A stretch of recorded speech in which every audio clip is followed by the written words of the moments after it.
ਦਿੱਲੀ ਦੀ ਜੰਤਰ ਮੰਤਰ ਤੇ ਮਹਾਪੰਚਾਇਤ ਤੇ ਪੁਲਿਸ ਨੇ ਕਿਸਾਨਾਂ ਦੇ ਰਾਹ ਵੀ ਰੋਕੇ ਸੀ। ਕਿਸਾਨਾਂ ਨੇ ਬੈਰੀਕੇਡਸ ਭੰਨ ਸੁੱਟੇ। ਪਹਿਲਾਂ ਖਬਰਾਂ ਆਈਆਂ ਕਿ ਰਕੇਸ਼ ਟਕੈਤ ਨੂੰ ਗ੍ਰਿਫਤਾਰ ਕਰ ਲਿਆ, ਮੁੜ ਕੇ ਖਬਰਾਂ ਇਹ ਵੀ ਆਈਆਂ ਕਿ ਛੱਡ ਦਿੱਤਾ ਗਿਆ ਸੀ ਬਾਅਦ ਦੇ ਵਿੱਚ।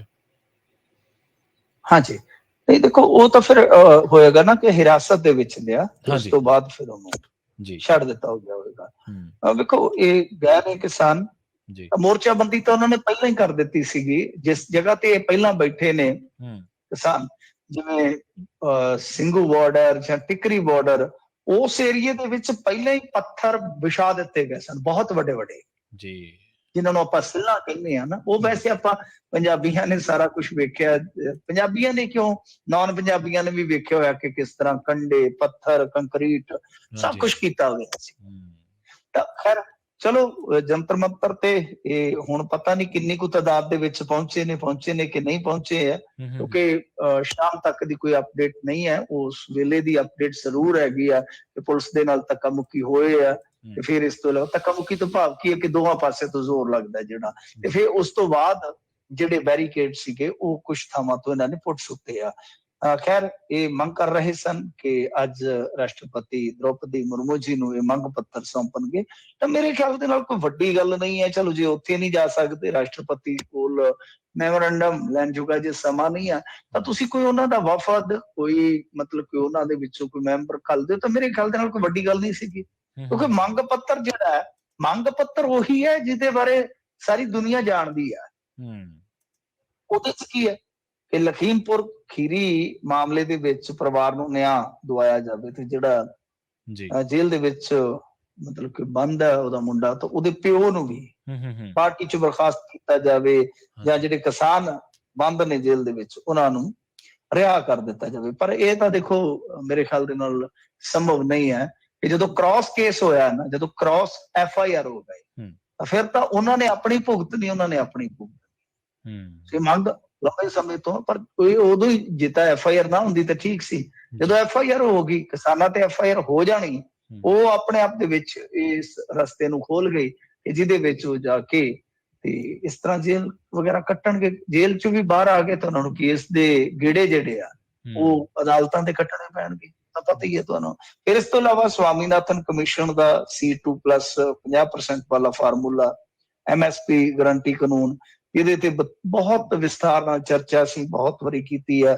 ਫਿਰ ਸਾਰੇ ਕਿਸਾਨਾਂ ਨੂੰ ਕਰਜ਼ਾ ਮੁਕਤ ਕੀਤਾ ਜਾਵੇ। ਬਿਜਲੀ ਦਾ ਬਿੱਲ ਆ ਜਿਹੜਾ, ਬਿਜਲੀ ਦਾ ਬਿੱਲ ਮਤਲਬ ਇਹ ਨਹੀਂ ਜਿਹੜਾ ਆਪਾਂ ਨੂੰ ਘਰਾਂ ਨੂੰ ਆਉਂਦਾ, ਜਿਹੜਾ ਇਹਨਾਂ ਨੇ ਡਰਾਫਟ ਕੀਤਾ ਹੋਇਆ ਨਾ ਨਵਾਂ ਬਿਜਲੀ ਸੋਧ ਬਿੱਲ ਕਹੀਏ ਉਹਨੂੰ, ਉਹ ਰੱਦ ਕਰਨਾ। ਗੰਨੇ ਦਾ ਸਮਰਥਨ ਮੁੱਲ ਚ ਵਾਧਾ ਤੇ ਬਕਾਏ ਦੀ ਅਦਾਇਗੀ, ਜਿਹੜਾ ਵਿਸ਼ਵ ਵਪਾਰ ਸੰਗਠਨ ਹੈ ਉਹਦੇ ਤੋਂ ਬਾਹਰ ਆਉਣ ਦੀ ਗੱਲ, ਕਿਸਾਨ ਅੰਦੋਲਨ ਦੌਰਾਨ ਜਿਹੜੇ ਪਰਚੇ ਹੋਏ ਨੇ ਉਹ ਵਾਪਸ ਕੀਤੇ ਜਾਣ, ਫਸਲੀ ਬੀਮਾ ਯੋਜਨਾ ਤਹਿਤ ਕਿਸਾਨਾਂ ਦੇ ਬਕਾਏ ਜਿਹੜੇ ਪਏ ਨੇ ਉਹਨਾਂ ਨੂੰ ਤੁਰੰਤ ਰਿਲੀਜ਼ ਕੀਤਾ ਜਾਵੇ, ਤੇ ਅਗਨੀਪਥ ਸਕੀਮ ਦੀ ਵਾਪਸੀ ਹੋਵੇ। ਦੇਖੋ ਤੁਸੀਂ ਅਗਨੀਪਥ ਨੂੰ ਰੋਂਦੇ ਜੇ, ਅਗਲਿਆਂ ਨੇ ਤਾਂ ਹੁਣ CISF ਦੀ ਭਰਤੀ ਬੰਦ ਕਰ ਦਿੱਤੀ। ਉਹ ਕਹਿੰਦੇ ਕਿ ਅੱਡੇ ਚਲੇ ਗਏ ਨੇ, ਜਿਹੜੇ ਹਵਾਈ ਅੱਡੇ ਜਿੱਥੇ ਤੁਸੀਂ ਉਤਰਨਾ ਹੁੰਦਾ, ਕਿਤੇ ਚੱਲਣਾ ਹੁੰਦਾ।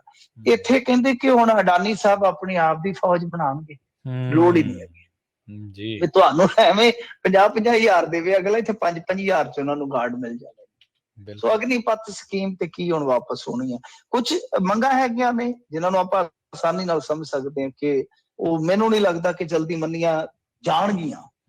ਇਹ ਗੱਲ ਅਫਸੋਸ ਨਾਲ ਕਹਿਣੀ ਪੈਂਦੀ ਹੈ ਕਿ ਉਹ ਜਿਵੇਂ ਹੁਣ ਤੁਸੀਂ ਦੇਖੋ ਕਿ ਵਿਸ਼ਵ ਵਪਾਰ ਸੰਗਠਨ, ਉਸ ਸੰਗਠਨ ਚੋਂ ਬਾਹਰ ਆਉਣ ਦਾ ਮਤਲਬ ਇਹੀ ਹੈ ਕਿ ਇੱਕ ਵਾਰੀ ਇੰਡੀਆ ਜਿਹੜਾ ਵਪਾਰਕ ਤਲ ਤੋਂ ਬਿਲਕੁਲ ਅੱਡ ਹੋ ਜਾਏਗਾ ਜੀ। ਤਾਂ ਤੁਹਾਨੂੰ ਪਤਾ ਹੀ ਇੰਪੋਰਟ ਐਕਸਪੋਰਟ ਇਹ ਸਭ ਕੁਝ ਚੀਜ਼ਾਂ ਜਿਹੜੀਆਂ ਨੇ ਬਹੁਤ ਅੱਜ ਦੀ ਇਕਨੋਮੀ ਚ ਕਹੀਏ ਕਿ ਵੱਡਾ ਫਰਕ ਪਾਉਂਦੀਆਂ, ਪ੍ਰਭਾਵ ਪਾਉਂਦੀਆਂ ਨੇ। ਇਸ ਕਰਕੇ ਜਿਹੜੀਆਂ ਕੁਝ ਮੰਗਾਂ ਨੇ ਉਹ ਤੇ ਕਹਿ ਲਓ ਕਿ ਹੋ ਸਕਦਾ ਹੱਲ। ਗੰਨੇ ਦਾ ਜਿਵੇਂ ਸਮਰਥਨ ਮੁੱਲ ਆ, ਵਾਧਾ ਦਰ ਜਿਹੜੀ ਉਹ ਲਾਗੂ ਕੀਤੀ ਜਾਵੇ, ਜਾਂ ਕੇਸ ਵਾਪਸ ਲੈ ਜਾਣ, ਕੁਝ ਮੰਗਾਂ ਹੈਗੀਆਂ ਨੇ।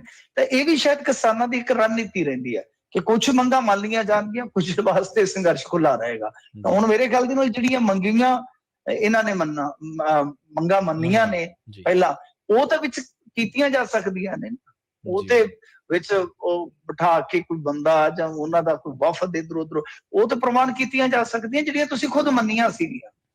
ਹੁਣ ਮੰਨੇ ਤੋਂ ਵੀ ਤੁਸੀਂ ਭੱਜ ਗਏ ਕਿ MSP ਤੇ ਕਮੇਟੀ ਬਣੂਗੀ, ਕਮੇਟੀ ਕਮੇਟੀ ਤੁਸੀਂ ਪਹਿਲੀ ਗੱਲ ਤੇ ਬਣਾਈ ਹੀ ਨਹੀਂ ਕਈ ਮਹੀਨੇ, ਤੇ ਜੇ ਬਣਾਈ ਆ ਉਹਦੇ ਵਿੱਚ ਕੁਝ ਵੀ ਦੱਸ ਨਹੀਂ ਰਹੇ ਤੁਸੀਂ। ਘੱਟੋ ਘੱਟ ਦੇਸ਼ ਨੂੰ ਇਹ ਤੇ ਸਾਫ਼ ਕਰ ਦਿਓ ਨਾ ਕਿ ਜੇ ਉਹਦੀਆਂ ਸਿਫਾਰਿਸ਼ਾਂ ਮੰਨ ਲਓ ਵਧੀਆ ਨੇ, ਕਿਸਾਨ ਪੱਖੀ ਨੇ, ਤਾਂ ਕੀ ਤੁਸੀਂ ਲਾਗੂ ਕਰਵਾਉਣ ਵਾਸਤੇ ਪਾਬੰਦ ਹੋਵੋਗੇ?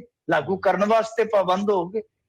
ਕਮੇਟੀ ਨੂੰ ਵੀ ਸਵਾਲ ਹੈ, ਸਰਕਾਰ ਨੂੰ ਵੀ ਸਵਾਲ ਹੈ। ਸੋ ਕਈ ਚੀਜ਼ਾਂ ਨੇ ਇਹਦੇ ਵਿੱਚ। ਕੇਸ ਤਾਂ ਇਹਨਾਂ ਨੇ ਕਿਹਾ ਸੀਗੇ ਕਿ ਅਸੀਂ ਵਾਪਸ ਕਰਾਂਗੇ, ਉਹ ਫਿਰ ਸਭ ਨੂੰ ਪਤਾ ਹੀ ਕਿ ਕੇਸ ਵੀ ਵਾਪਸ ਨਹੀਂ ਹੋਏ ਕਿਸਾਨਾਂ ਤੇ ਸਾਰੇ ਦੇ ਸਾਰੇ। ਉਹ ਇਹ ਚੀਜ਼ਾਂ ਜਿਹੜੀਆਂ ਨੇ ਉਹ ਕਰਨੀਆਂ ਚਾਹੀਦੀਆਂ, ਜੋ ਇਹ ਮੰਗਾਂ ਮੰਨੀਆਂ ਜਾ ਸਕਦੀਆਂ ਘੱਟੋ ਘੱਟ ਇਹ ਤੇ ਮੰਨ ਕੇ ਤੇ ਪਰਾਂ ਕਰੋ ਤੁਸੀਂ। ਤੇ ਬਾਕੀ ਗੱਲ ਇਹ ਅੱਗੇ ਹੁਣ ਦੇਖੋ, ਉਹ ਜਿਹੜਾ ਮੰਤਰੀ ਹੈ ਜਿਹਦੇ ਬਾਰੇ ਅਦਾਲਤੀ ਟਿੱਪਣੀਆਂ ਨੇ, ਤੁਸੀਂ ਉਹਨੂੰ ਮੰਤਰੀ ਮੰਡਲ ਚ ਬਿਠਾਇਆ ਇਸੇ ਕਰਕੇ ਕਿਉਂਕਿ ਬ੍ਰਾਹਮਣ ਚਿਹਰਾ, ਤਾਂ ਉਹਨੂੰ ਕੱਢਣ ਵਾਸਤੇ ਤਾਂ ਕੋਈ ਬਹੁਤ ਵੱਡੀ ਕੋਈ ਰਾਕਟ ਸਾਇੰਸ ਨਹੀਂ ਲੱਗਣੀ, ਕੋਈ UN ਦੇ ਵਿੱਚ ਤਾਂ ਨਹੀਂ ਤੁਹਾਨੂੰ ਜਾਣਾ ਪੈਣਾ, ਉਹ ਤੇ ਇੱਥੇ ਤੁਸੀਂ ਕਰ ਸਕਦੇ ਹੋ।